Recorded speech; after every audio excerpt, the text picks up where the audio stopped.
Here, please visit LibriVox.org. Recording by Scott Robbins. 800 Leagues on the Amazon by Jules Verne. Part 2. The Cryptogram. Chapter 20. The Lower Amazon. Little remains to tell of the second part of the voyage down the mighty river. It was but a series of days of joy. Joam Dacosta returned to a new life, which shed its happiness on all who belonged to him. The giant raft glided along with greater rapidity on the waters now swollen by the floods. On the left they passed the small village of Don José de Maturi, and on the right the mouth of that Madeira which owes its name to the floating masses of vegetable remains and trunks denuded of their foliage, which it bears from the depths of Bolivia. They passed the archipelago of Canini, whose islets are veritable boxes of palms, and before the village of Serpa, which, successively transported from one back to the other, has definitely settled on the left of the river, with its little houses, whose thresholds stand on the yellow carpet of the beach. The village of Silves, built on the left of the Amazon, and the town of Villabella, which is the principal guarana market in the whole province, were soon left behind by the giant raft.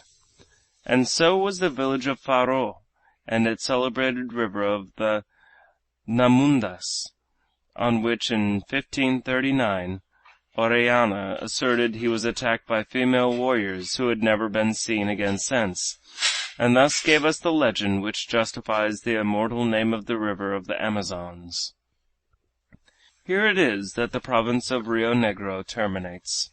The jurisdiction of Pará then commences, and on the 22nd of September, the family, marveling much at a valley which has no equal in the world, entered that portion of the Brazilian Empire which has no boundary to the east except the Atlantic. "How magnificent!" remarked Minha over and over again. "How long!" murmured Manuel. "How beautiful!" repeated Lina. "When shall we get there?" murmured Fragoso. And this was what might have been expected of these folks, from the different points of view, though time passed pleasantly enough with them all the same. Benito, who was neither patient nor impatient, had recovered all his former good humor. Soon the jangada glided between the interminable plantations of cocoa trees, with their somber green flanked by the yellow thatch or ruddy tiles of the roofs of the huts of the settlers on both banks, from Obidos up to the town of Monto Alegre. Then there opened out of the mouth of the Rio Trombetas, bathing with its black waters the houses of Obidos, situated at about 180 miles from Belém, quite a small town, and even a citade, with large streets bordered with handsome habitations, and a great center for cocoa produce. Then they saw another tributary, the Tapajos, with its greenish-gray water descending from the southwest, and then Santarém, a wealthy town of not less than 5,000 inhabitants, Indians for the most part, whose nearest houses were built on the vast beach of white sand.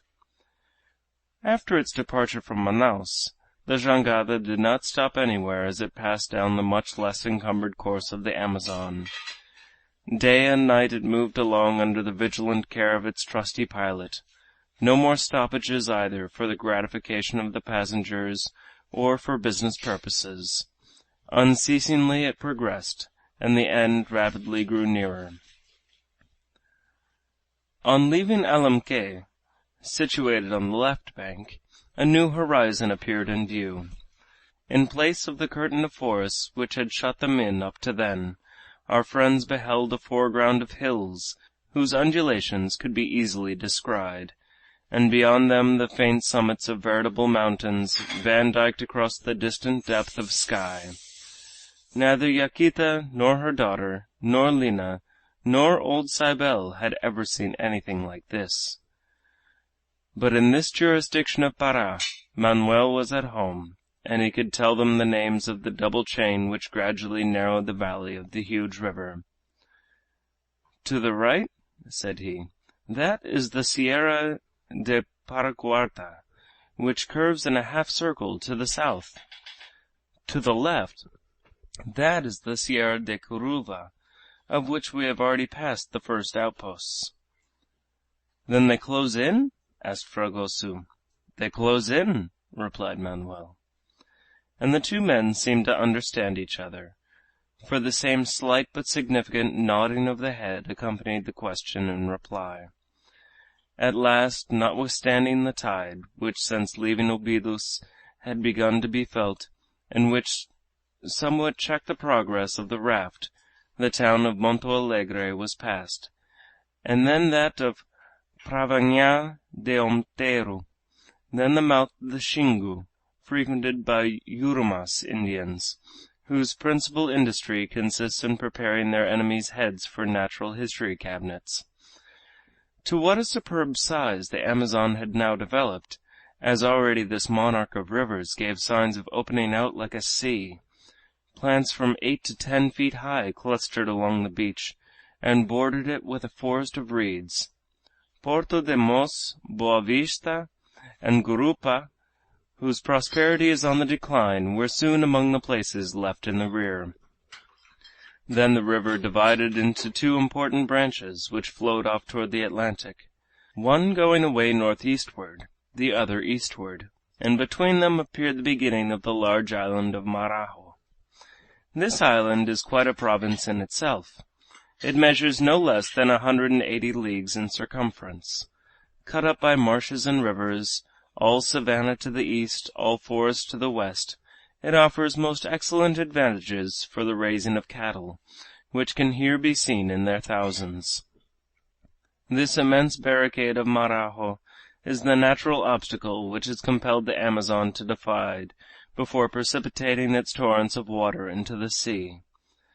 Following the upper branch, the jangada, after passing the islands of Caviana and Mexiana, and would have found an embouchure of some 50 leagues across, but it would also have met with the bar of the Poruroca, that terrible eddy which, for 3 days preceding the new or full moon, takes but 2 minutes instead of 6 hours to raise the river from 12 to 15 feet above ordinary high water mark. This is by far the most formidable of tide races.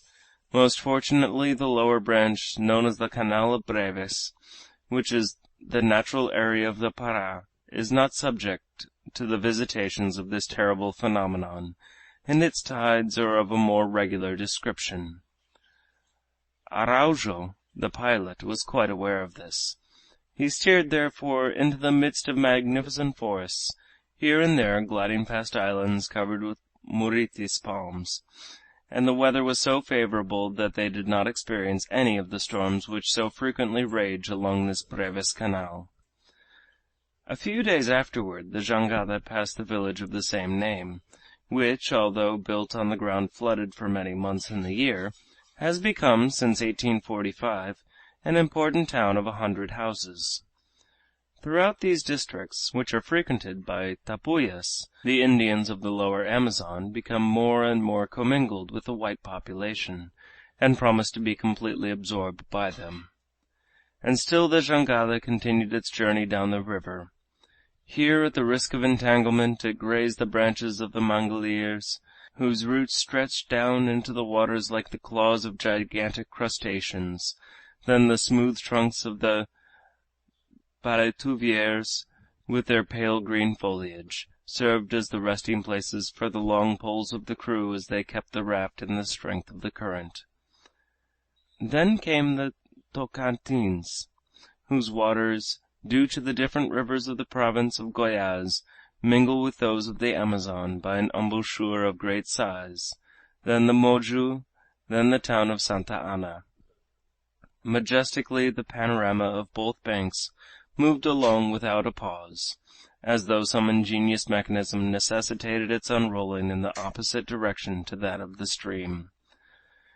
Already numerous vessels descending the river, ubas, egariteas, vigilandas, pirogues of all builds, and small coasters from the lower districts of the Amazon and the Atlantic seaboard, formed a procession with the giant raft, and seemed like sloops beside some mighty man of war.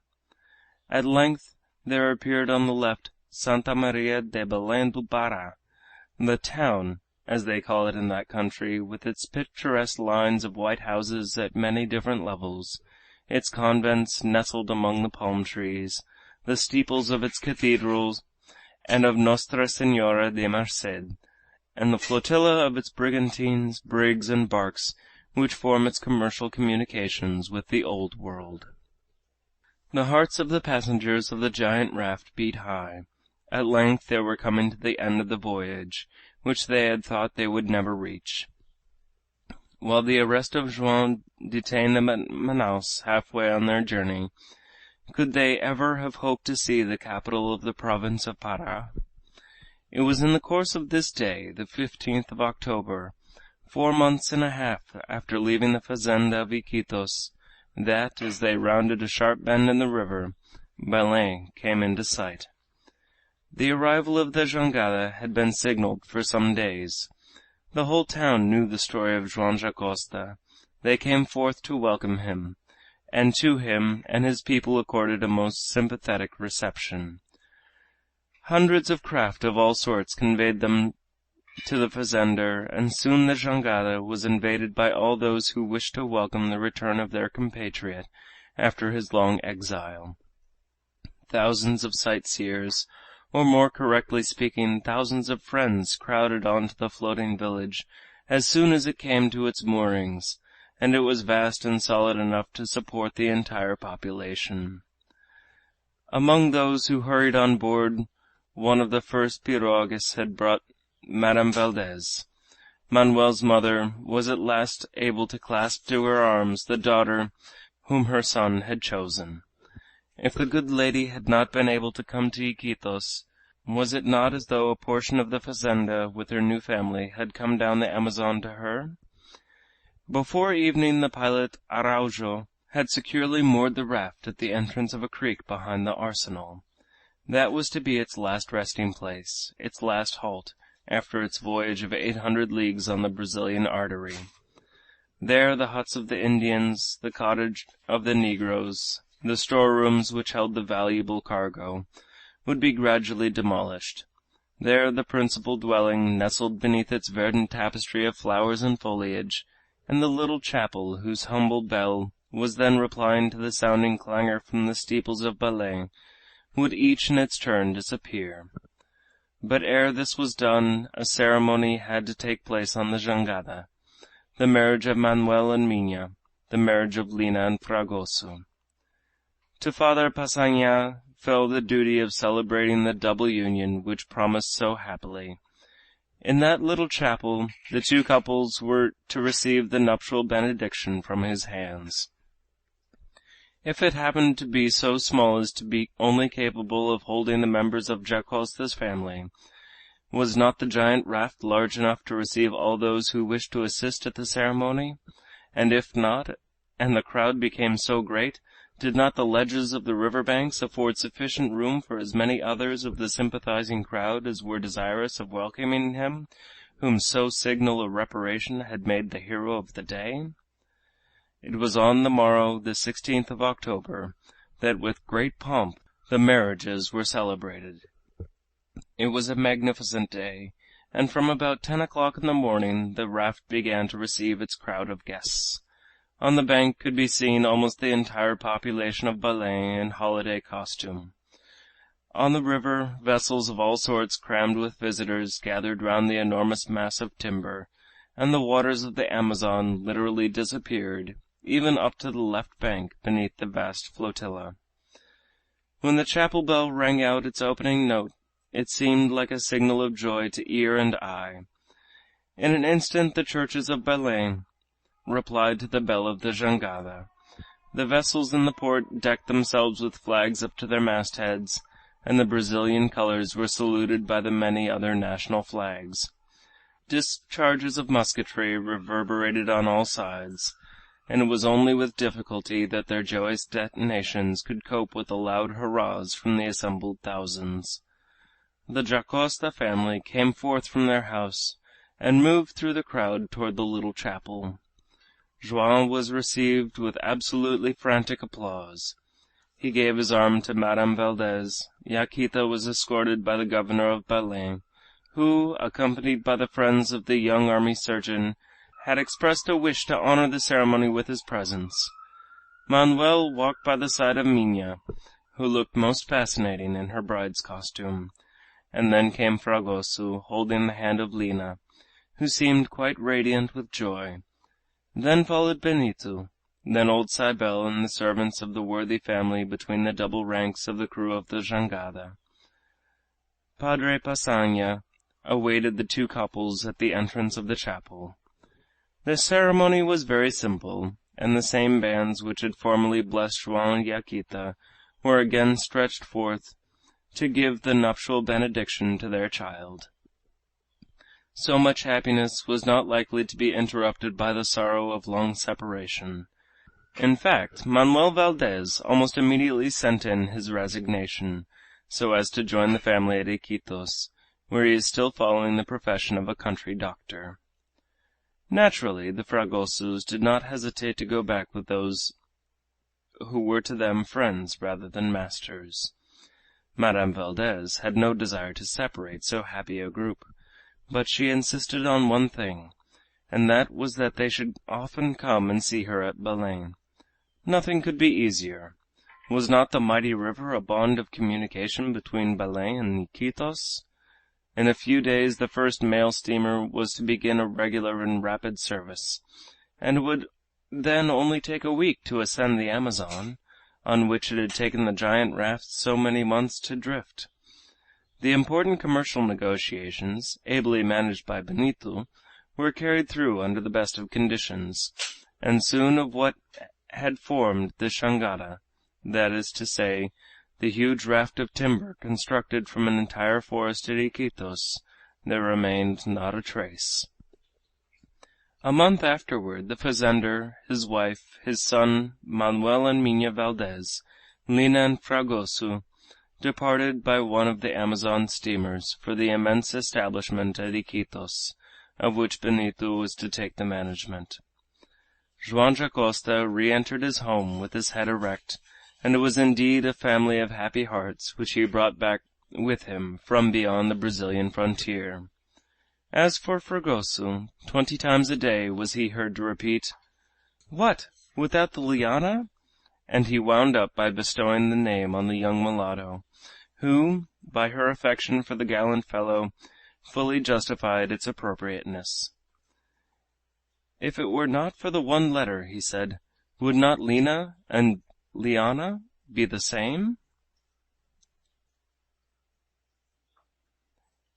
End of chapter 20. The Lower Amazon.